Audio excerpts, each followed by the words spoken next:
So today's topic is gonna be about something that I have been wanting to talk.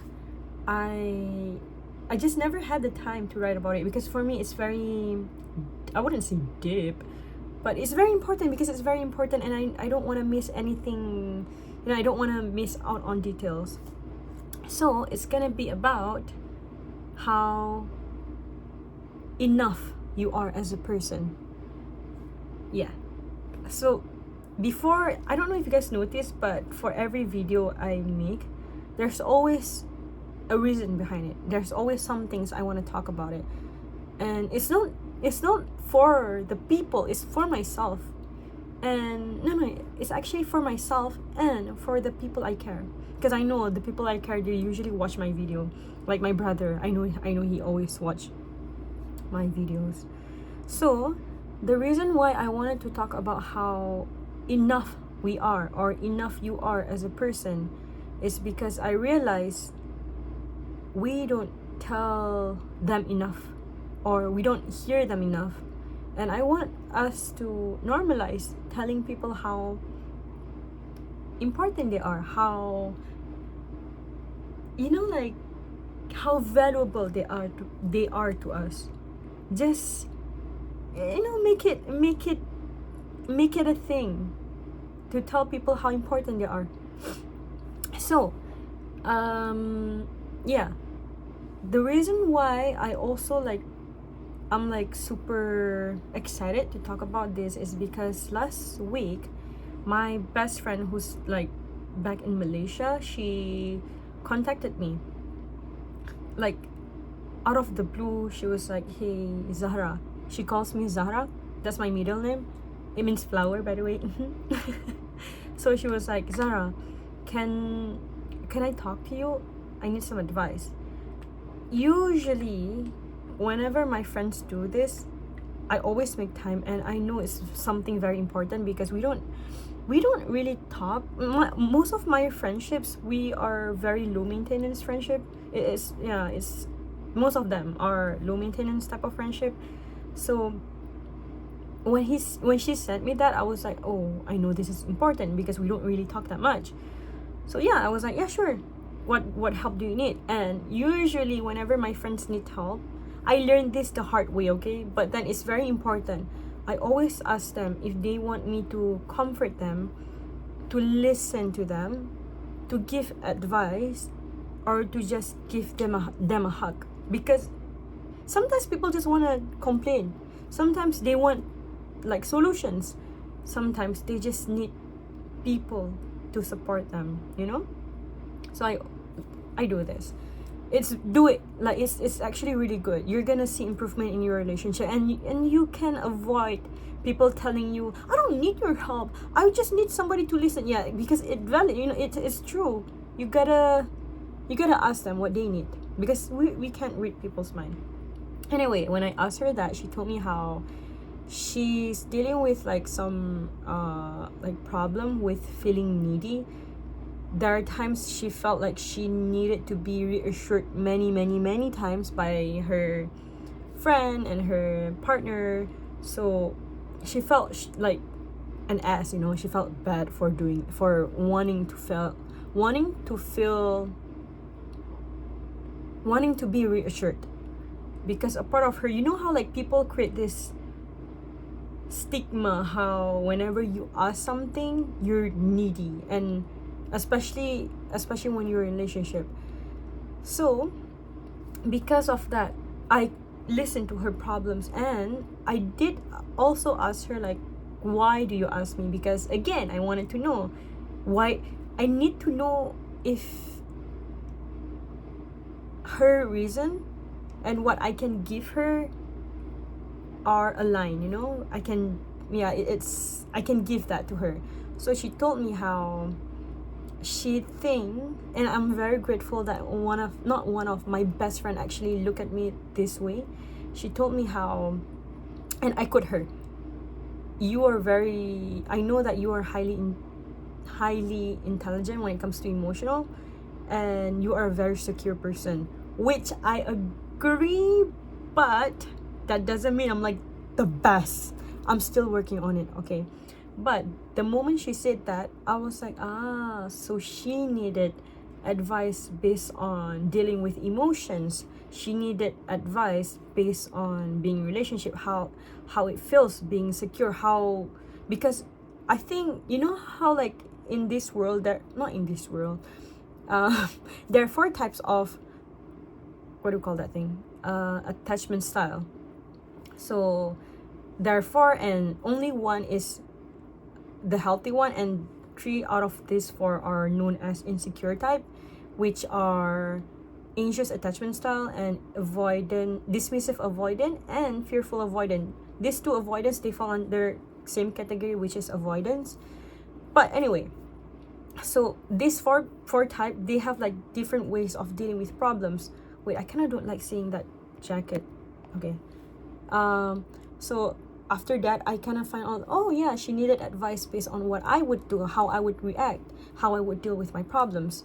And one thing she said kind of like struck in my head is basically how she said it, how when she told me that she needed to be reassured many times and she didn't get that, and it made her upset, and she felt like shit after that.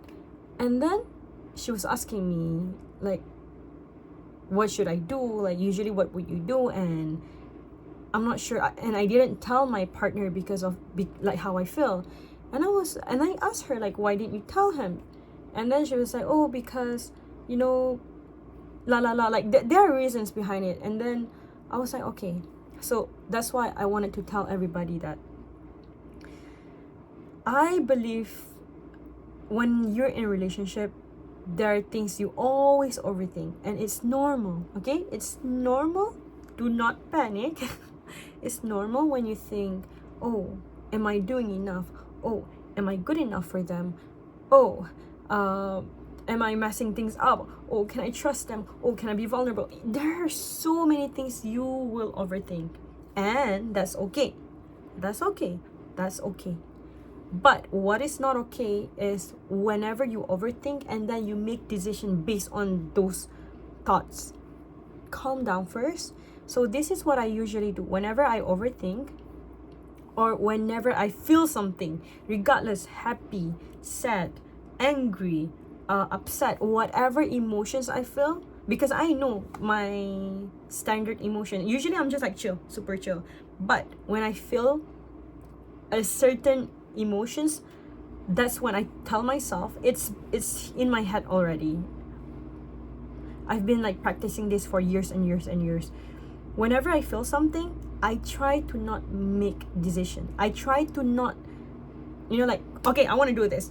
Oh, like if you're so happy, you're gonna say something like, okay, let's do a party, blah blah blah, I will pay for everybody. And then you're like, why did I say that? I don't have money. Or when you're angry at your partner and you're like, I want to break up. See, like every time when you feel something, I'm not saying that emotions are not important. They are very important.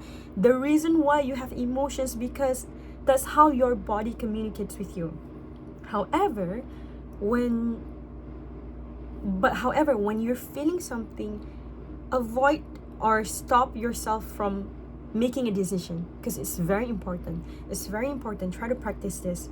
And then I told her like that whenever you overthink, try to not make any decision. But if you're in a relationship, because we overthink about a lot of stuff, right? 1 second. So because we overthink about a lot of stuff, sometimes it might be relationship problem, sometimes it can be just your problem, sometimes it can be school, sometimes it can be something that has to be with another person and just you alone, and something that is not even non-living things, I call them. So where was I kind of forgot my point. Oh no, wait, 1 second. Because I saw notification from my phone, I'm like, I'm distracted now. Oh yeah, I remember now. Let me talk about when it comes to relationship first. When you're dealing with thoughts or overthinking about that relationship that has somebody else, because relationship is always more than one person, right? you have to talk. You have to communicate. You have to remember it. They don't know how you feel. You don't know how they feel. It's okay if they are upset about what you feel. That's not on you. That would be weird. I think this is one of the red flags I look into people. For example, if I tell somebody, hey, I'm upset the way you talk to me. I'm upset because of this. You made me feel upset, blah, blah, blah. And the moment they start pointing out on your fault, like, oh, because this and that, I'm going to be like, whoa, whoa, whoa, whoa, whoa. I'm telling you I'm upset so that we can communicate. Don't try to blame each other. I'm not trying to blame you. So, and there are certain people also who, this is what I learned. Whenever you tell them how you feel, like for example, hey, when you talk to me like this, like I feel stupid. So there are so many ways they can react to that. But if they act like this, if they reply, oh, I'm so offended the fact that you think I think you're stupid, blah blah blah blah, like that. If they're offended by how you feel, that's a red flag. Yeah, because you're communicating how you feel. They should first acknowledge that emotions. They should, what is that word? Validate. Yeah, they should validate your emotion first. Even though it might not be right, it might not be wrong, validate, like, I understand how you feel. I think this is a misunderstanding. That's a good answer, if that's not what they meant to do. Yeah, communicate, sweetheart. You have to communicate, and then calm down. Like, the way you're not responsible over how they react. So it's out of your control. But what is in your control is how you talk, how you address yourself, how you communicate your needs. So that would be my advice. I'm not the best person to talk about this, but again, I think because I have good relationships with a lot of people. I'm actually very, very happy with my relationships with my friends. And even my exes, right? I think I had good relationship with my exes even after we broke up. It's not like I like them anymore or they like me anymore. All of us, we dated other people after that. But again, respect is a very important thing. It's essential for any type of relationship. So therefore, talk, communicate. You're not like, however they want to react, it's not under your control. What is under your control is how you represent yourself, how you communicate your need, how you that would be me. I would like to communicate. I think I'm very communicative, and it helps a lot. It also helps you to yes, you're gonna do mistakes. Sometimes you're gonna say the wrong thing, but because of that one mistake, you're gonna remember, oh, this isn't how I should be talking to other people. You will learn from it.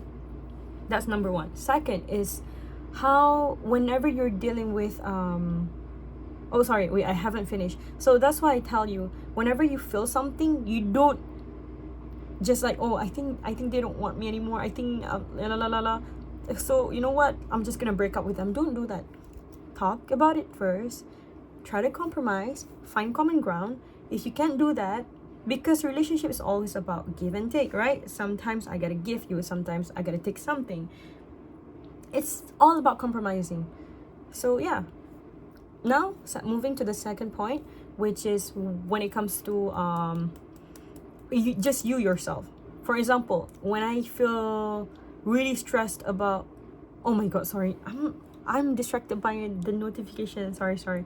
When I'm stressed about myself, how I feel like, oh, I messed up with this one relationship, oh, I said stupid stuff, blah blah blah, and I feel really shit about myself, that is the worst thing that can ever happen to me, because I feel like loving yourself is the most important thing in life. You gotta be kind to yourself. But because again, remember I told you it's the worst thing that could have happened to me, in my head I already like buried this thing inside. Like, whenever I feel shit about myself, I always need to remember that I need to be gentle with myself. I'm also human. I'm also learning. I gotta take time. It doesn't happen, like changing doesn't happen overnight. It can take weeks, it can take months, it can take years. So be kind. Tell yourself, okay, I feel upset because I said like for example, you offended your best friend and then you didn't mean to, but you said stupid stuff. Because again, you're human, it's normal. But number one, you gotta acknowledge that you messed things up. Take accountability. Is very important. Oh my god, it's already 15 minutes. I've been talking too much. So take accountability and then improve. But then tell yourself, it's okay. It's okay to mess up, but then take some time to like what do you call that thing? Reflect on yourself. Be kind, really be kind on yourself. Because you are also learning. So yeah, the last one is whenever you have problems with career-wise or like studying, you feel like you've been studying or you've been trying so hard but you're not seeing the result. Again, remember I said, good things doesn't just happen overnight. It does. What is that saying? Rome wasn't built in a day. Rome is such a great empire, right? Like everything you know about Rome is like great. It doesn't take one day to build Rome. So does everything else. Take your time, be gentle. And I just want to tell everybody this. You are enough. Trust me. Whenever you're dealing with problems with your friends or yourself or your family, or just you don't feel worthy enough, right? You are worthy. Wait, I paused. You are worthy and you're more than enough. You're more than anybody who could have asked. Feel good about yourself first, because I can't help you. Nobody can help you unless you help yourself. And that's why I said it's very important to be gentle on yourself first. You are very worthy. You don't owe anybody anything. Like anybody don't owe you anything. Therefore, please take care of yourself first. The moment you take care of yourself, that's when, only by then, you can take care of others around you. And yeah, be kind to you. And when you feel something bad, it's okay. Feel bad. It's okay. Feel bad. Same goes when you're scared about something, when you're scared about relationship. Be scared. When you're scared about telling your partner how they upset you, be scared and do it. Be scared and do it. Whatever it is in life, you can be scared because it's your body normal response to you. It's telling you something like, hey, there might be something you gotta prepare, blah blah blah. That's biology, you know. Listen to your body, but then I'm the type of person who would take risk. I would rather see. I just want to get. I feel like it's the best whenever you take risks. I want to see the the potential. I want to see my potential, and believe in yourself. That's very important. Believe in yourself. Be kind to yourself. Give time to yourself. And talk nice things about yourself. Don't be like, yo, you're such a loser. This is why people live it. Don't say that. Do not say that. Be gentle. And yeah, you are worthy. You're more than anybody can ask for. And love yourself. Nobody can ever, because in this world, this is what I believe. Nobody can love you more than you love you. Then do that. Do that. Be your own supporter. Be your own cheerleader. Be your own lover. Be that first. The moment you be that person, you can be the person to somebody else. Wow. See? Yeah. And when it comes to being secure, because I do feel myself as a very secure person, I'm gonna tell people, being secure doesn't mean you're not anxious at all. Doesn't mean you never feel anxious. Doesn't mean like the avoidant part in you will never be triggered. There's gonna be time. But what makes secure people different is that we know what's triggering us. We also know like how to deal with this. Give us some time. It's normal. You're a human. Okay, I guess that's it. It's 20 minutes. Anyway, for everybody who needs to hear this, you're gonna be okay. You're gonna be okay. How do I know you're gonna be okay? I don't know, throughout my life I've been through shit. Like I'm not gonna lie, I've been through shit. I've been through so many shit. Yeah. And take therapy if you need. Okay, go find, like, if you need professional help, go find professional help. Do not trauma dump on people. If some people, they forget this. You cannot, if your friends tell you like, oh, you can talk to me, but you're not changing, yeah, that's not okay. Go find therapists, help yourself, make efforts, invest in yourself. Yeah, I guess that's all. Bye bye.